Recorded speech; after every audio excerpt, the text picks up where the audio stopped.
Hello, everyone. Welcome back to Learn English with Lee. I'm Lee. And I'm James. Today, we are talking about something very emotional, something many English learners feel but do not always say, the feeling of not being good enough. Not good enough to speak, not good enough to join conversations, not good enough to sound natural. James, have you ever felt like that? Yes, many times. Sometimes when I hear fluent speakers, I feel small. I feel like my English is too simple, too slow, not impressive. That feeling is very common, but today we are going to break it because the truth is this. English is not about being impressive, it is about being real. Let me ask you something. When you speak your native language, do you try to sound impressive? No, I just speak normally. Exactly. You speak to communicate, not to perform. But when it comes to English, many learners turn it into a performance. They think, I must use big words. I must sound advanced. I must speak perfectly. And when they cannot do that, they feel not good enough. But here is something important. Fluency grows from comfort, not from pressure. If you put pressure on yourself, your brain becomes tight. And when your brain is tight, your words do not flow. James, what happens when you try to sound advanced? I start building long sentences in my head. Then I forget words, then I stop. That is the trap. You are trying to climb the mountain in one jump, instead of walking step by step. Let's imagine a simple situation. You meet someone new. They say, "So, what do you do?" Many learners panic because they think they need a long answer, but a simple answer is powerful. I work in sales. I'm a student. I teach online. Short, clear, enough. Now imagine they ask, "Do you like your job?" You can say, "Yes, I enjoy it." Or, "It's challenging, but I'm learning." That is natural. That is real. You do not need complex vocabulary to be respected. You need clarity and confidence. Now, I want to ask something deeper. Why do learners feel not good enough? Often, it comes from comparison. You watch YouTube, you hear native speakers, you hear advanced learners, and your brain says, they are better than me. But you are comparing your practice stage to someone else's performance stage. That is not fair. Let's talk about progress. When you started learning English, you probably could not say much. Maybe only, "Hello, my name is, how are you?" Now you can understand this whole conversation. That's growth. But your brain forgets progress. It focuses only on what's missing. James, do you remember your English 3 years ago? Yes, it was much worse. And today? Much better. Exactly. But because improvement is slow and daily, you don't notice it. Now let's practice something important. Self-talk in English. Self-talk means what you say to yourself. Many learners say negative sentences in their mind.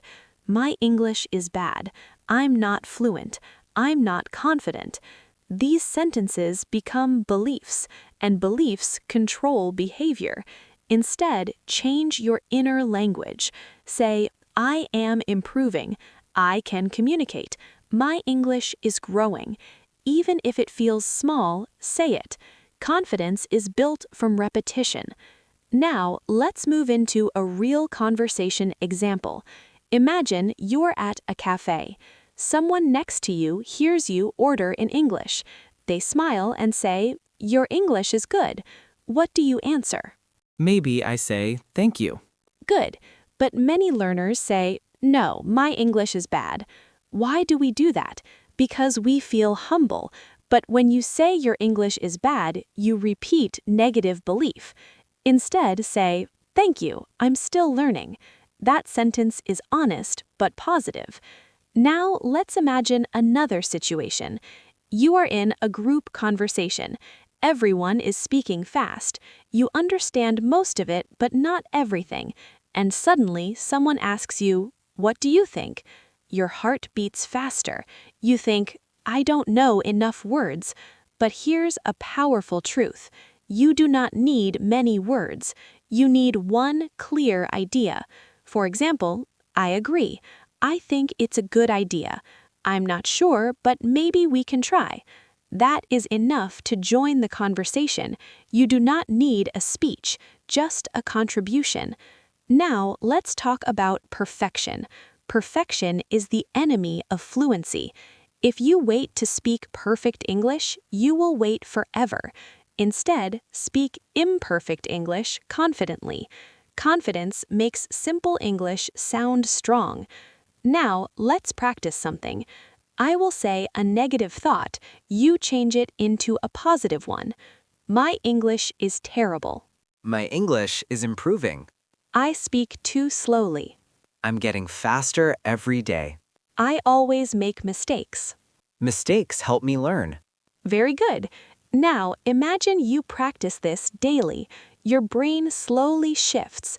You stop seeing yourself as weak. You start seeing yourself as growing, and growth is powerful. Let's create a deeper role play.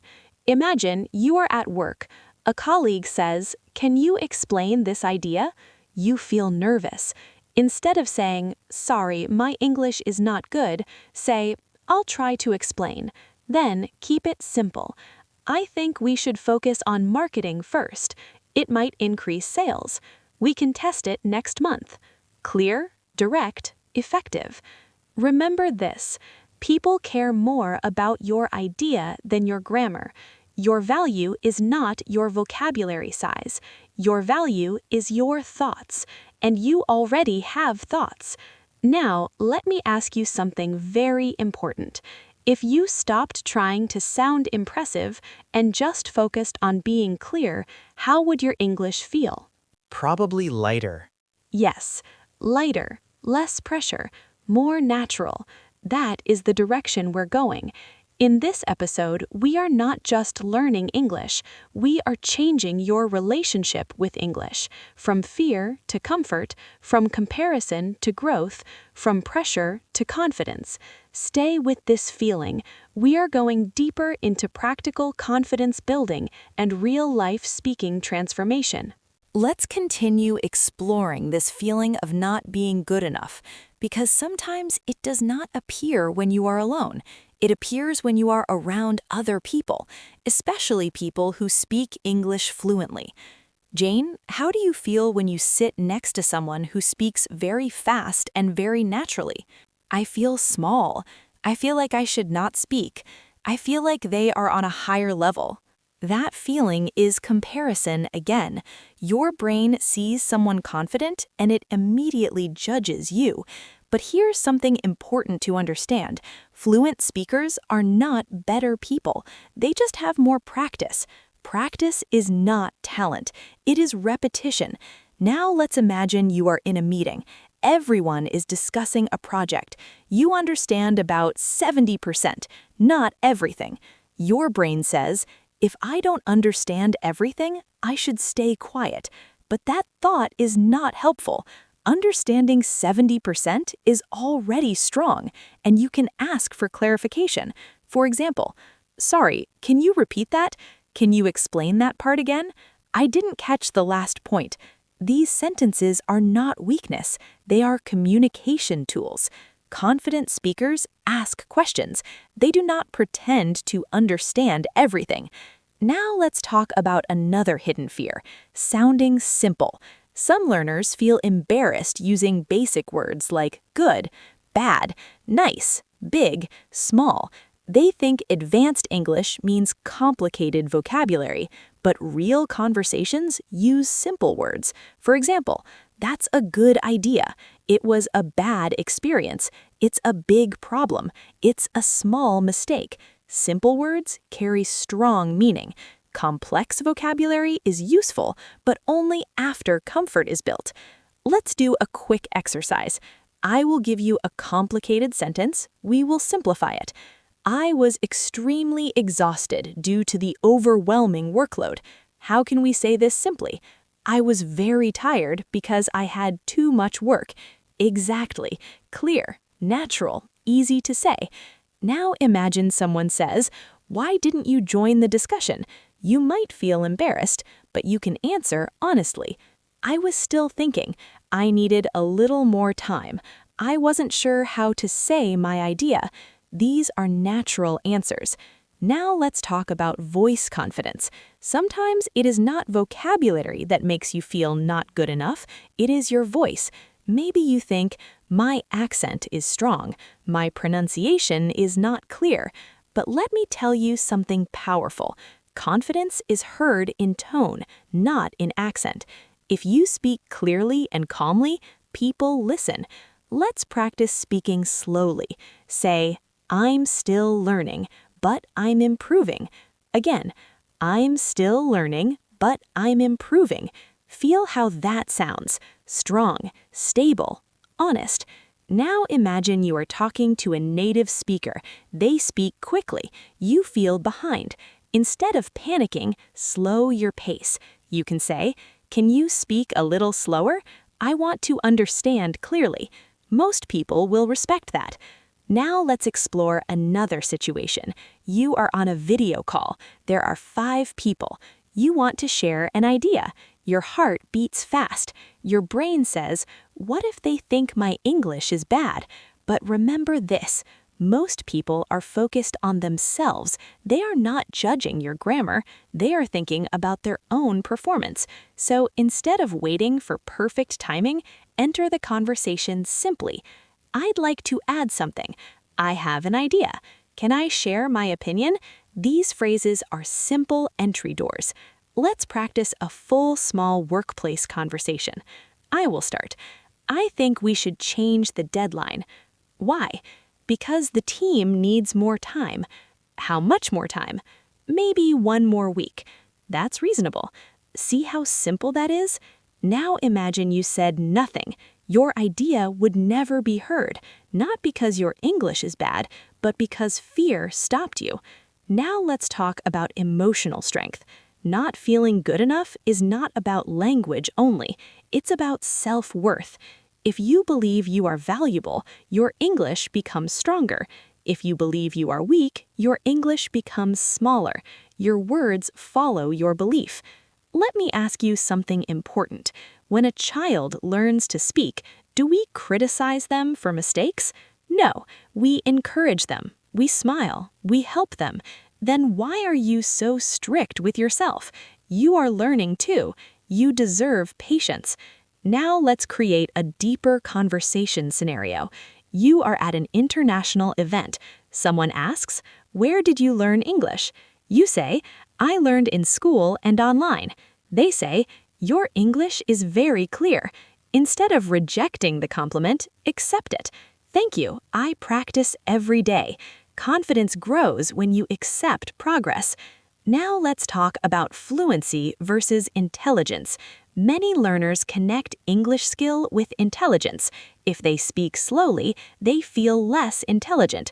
But language skill and intelligence are not the same.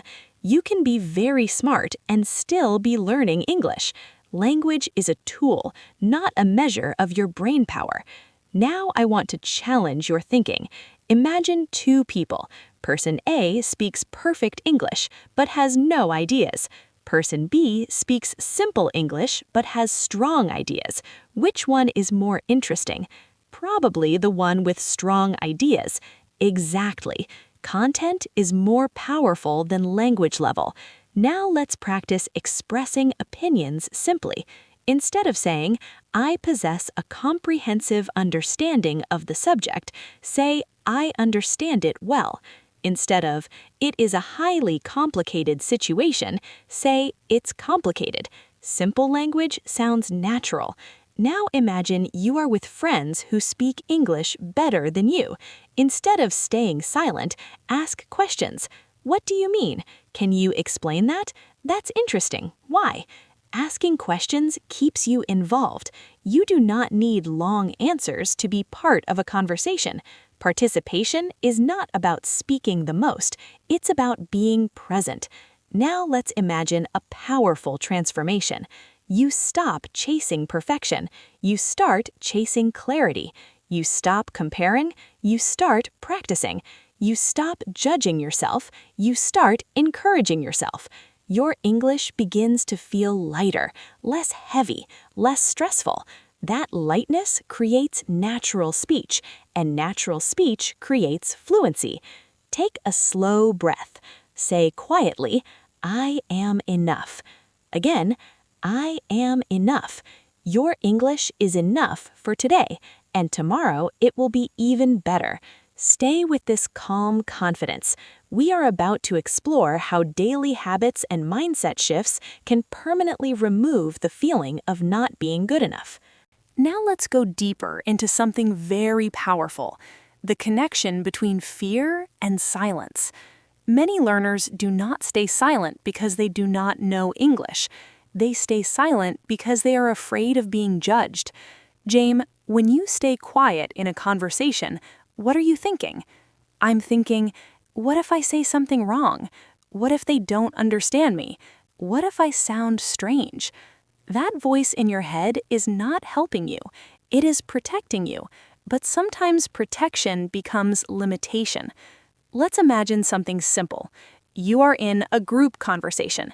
Everyone is laughing and talking. You have an idea, but you think, my English is not good enough. So you stay quiet. After the conversation, how do you feel? A little disappointed, like I missed a chance. Exactly. Silence creates regret, and regret creates more fear next time. So we need to break this cycle. The goal is not perfect English. The goal is participation. Let's practice entering a conversation confidently. You do not need a big speech. You need one simple sentence. I agree with that. I have a different idea. That's interesting. I had a similar experience. These are conversation bridges. They connect you to the group. Now imagine someone tells a story. You can react with, really? That's crazy. No way. That must have been difficult. Reaction is participation. You do not need complex grammar to react. Now let's explore a real-life situation. You are at a dinner with colleagues. Someone asks, what do you usually do on weekends? You might feel pressure to give a long answer, but a simple answer is enough. I usually stay home and relax. I like watching movies. I spend time with my family. Then ask back, what about you? Conversation is shared energy, not a performance. Now let's talk about something deeper, the fear of making grammar mistakes. Some learners feel embarrassed when they use the wrong tense. For example, I go to the party yesterday, instead of I went to the party yesterday. But think about this. Even if the grammar is not perfect, the message is clear. Communication happened. And many times, your brain corrects itself naturally. I go to the party yesterday. I went. Self-correction is growth, not failure. Now let's practice something important, releasing control. When you translate, you try to control every word. When you think directly in English, you allow flow. Flow feels lighter. Flow feels natural. Let's try a spontaneous speaking drill. I will give you a topic. Speak for 3 simple sentences without stopping. Topic: your favorite food. I like pizza. It's delicious and cheesy. I eat it on weekends. Good. No translation needed. Now another topic. Your morning routine. I wake up at 7. I drink coffee. Then I check my phone. Perfect. Notice something. You did not build complicated sentences. You allowed simple flow. That is natural speaking. Now let's talk about comparison again. When you compare your English to someone else's, you create pressure. But when you compare yourself to your past self, you create motivation. 3 months ago, maybe you were slower. 6 months ago, maybe you were more afraid. Today, you are speaking more. That is progress. Progress deserves respect. Now imagine a scenario. You are in an online class. The teacher asks, "Does anyone want to share their opinion?" Silence. You want to speak. Your heart beats fast. Instead of waiting to feel calm, speak anyway. "I think it's a good idea." "I'm not sure, but maybe we can try." Your voice might shake a little. That's okay. Courage is speaking even when your voice shakes. Now let's explore another hidden belief. Some learners believe that native speakers are always judging them, but most native speakers are not judging grammar. They are listening for meaning, and many of them admire people who learn a second language. Think about this. If someone speaks your language with mistakes, how do you feel? I feel respect. Exactly. You admire their effort. It is the same in English. Now let's practice confident tone. Say slowly, "I may not be perfect, but I can communicate." Again, "I may not be perfect, but I can communicate." Feel that strength. Now let's move into a deeper workplace situation. Your manager asks, "Can you explain your idea in more detail?" You feel pressure. Instead of apologizing for your English, say, "Yes, I'll explain." Then keep it simple.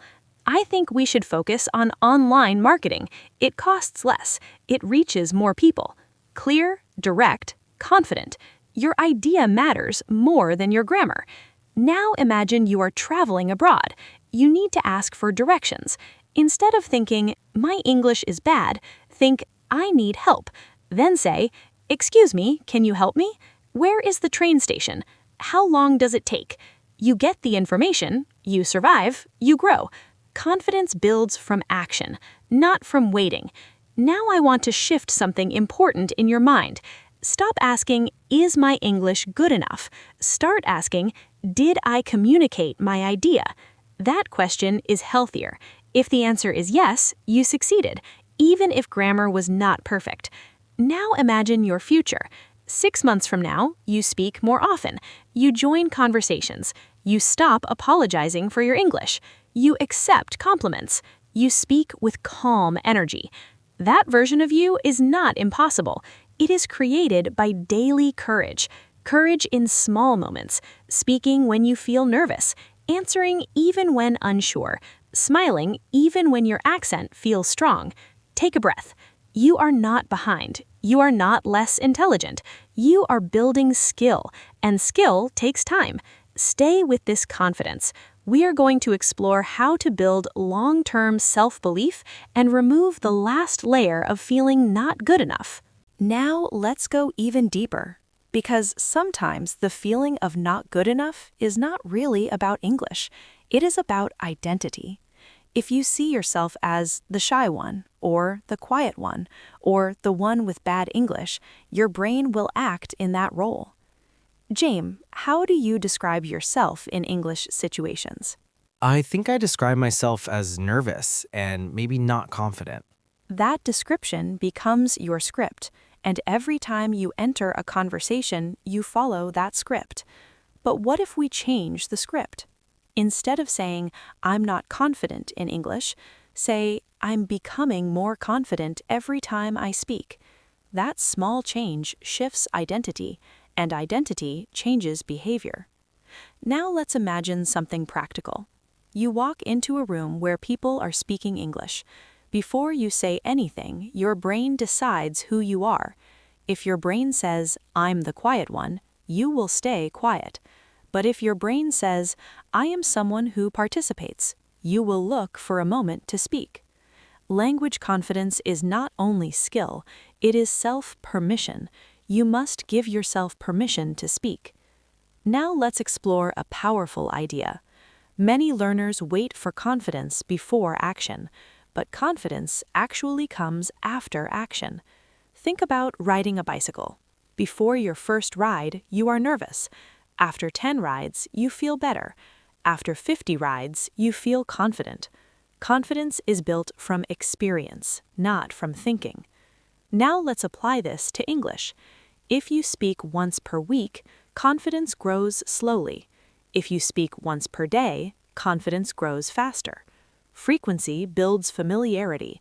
Familiarity reduces fear. Now let's practice real-life courage sentences. Imagine someone asks, "Can you introduce yourself?" Instead of building a long, perfect speech, say, "Hi, I'm James. I work in marketing. I enjoy learning new skills." Short, clear, complete. Now imagine someone asks a difficult question. "What are your long-term career goals?" Instead of freezing, start small. "I want to grow professionally. I want to learn more. I hope to take on more responsibility." Simple answers are strong answers. Now let's talk about energy. When you feel not good enough, your body changes. Your shoulders drop. Your voice becomes quiet. Your eye contact disappears. But when you adjust your posture, something changes. Sit straight. Relax your shoulders. Breathe slowly. Say clearly, "I can handle this conversation." Physical posture supports mental strength. Now imagine this scenario. You are in a team meeting. Your colleague speaks confidently. Your brain says, "They speak better than me." Instead of comparing, observe. Notice their tone. Notice their speed. Notice their simplicity. Often, fluent speakers are not using difficult words. They are just calm. Calmness sounds like confidence. Let's practice calm speech. Say slowly, "I'd like to share an idea." Again, "I'd like to share an idea." Feel the rhythm. No rush. Now let's explore the fear of making mistakes in public. Many learners fear that others will laugh. But think about your own behavior. When someone makes a small grammar mistake, do you laugh? No, you focus on meaning. Exactly. Most people are kind, and those who are not kind are not your problem. Your growth matters more than someone's opinion. Now let's practice entering a group conversation naturally. Imagine two colleagues are talking. You want to join. You can say, "That sounds interesting. What are you talking about?" Or, "I heard you mention marketing. Can I ask something?" These entry phrases open the door. You do not need to interrupt strongly, just enter gently. Now let's imagine a personal conversation. Someone asks, "Why are you learning English?" Instead of saying, "Because I need it," expand slightly. "I want better opportunities. I want to travel more. I want to communicate with people from different countries." These reasons give power to your words. Now let's go deeper into mindset. Stop seeing English as a test. See English as a bridge. A bridge connects people. When you cross a bridge, it does not need to be beautiful. It just needs to work. Your English does not need to be perfect. It just needs to connect. Now imagine a situation where you make a clear mistake. You say, "I am agree," and someone gently corrects you. You mean, "I agree." Instead of feeling embarrassed, say, "Oh, thank you." Correction is growth, not humiliation. Now let's practice responding confidently after correction. "Oh, I see. Thanks for correcting me. That helps a lot." These sentences show maturity. Now imagine your English 6 months from now. You speak more naturally. You hesitate less. You stop apologizing for your level. You accept compliments. You join discussions. That future version of you is created by daily courage, small sentences, small risks. Now I want to give you a mental reset. Close your eyes for a moment. Imagine yourself speaking English confidently. Your voice is steady. Your words are simple. Your ideas are clear. People are listening. They understand you. You feel calm. That image is not fantasy. It is practice becoming reality. Now say quietly in your mind, "I deserve to speak." Again, "I deserve to speak." Because you do. Your voice matters. Your ideas matter. And your English is enough for this stage of your journey. Stay with that belief.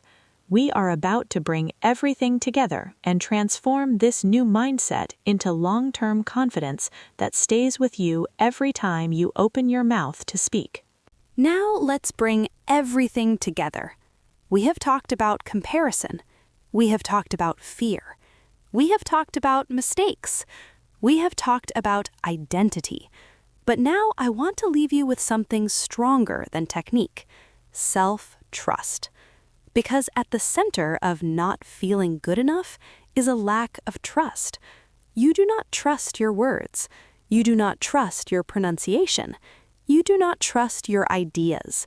But fluency grows from trust. James, after everything we discussed, what do you think is the biggest change you need? I think I need to trust myself more, to speak even if I'm not perfect. Exactly. Perfection is not the goal. Expression is the goal. Communication is the goal. Connection is the goal. Now imagine one more real-life situation. You are in a conversation with 3 people. They are speaking naturally. You understand most of it. There's a small pause. Instead of staying silent, you speak. I agree with that. Or, I had a similar experience. The moment you speak, something shifts. Your brain realizes, I survived. The fear was bigger than reality. This is how confidence grows. One small, brave action at a time. Now let's reflect on everything we practiced. You learned that simple English is powerful. You learned that short sentences are natural. You learned that participation matters more than perfection. You learned that identity shapes behavior. You learned that confidence follows action. All of this leads to one powerful truth. You are already enough to speak, right now. Not someday, not after one more grammar book, not after one more course. Now. Because you can communicate, and communication is success. Now I want to give you a final transformation exercise. Imagine 2 versions of yourself. Version 1, you enter a room quietly, you avoid eye contact, you wait for the perfect moment, you leave without speaking. Version 2, you enter the room calmly, you smile, you listen, you speak one simple sentence, you participate. Which version grows faster? Version 2. Exactly. Growth belongs to the one who acts, not the one who waits. Now let's talk about mistakes one last time. If you speak 100 sentences and make 20 mistakes, you still spoke 100 sentences. That is 100 steps forward. Mistakes are not proof of failure.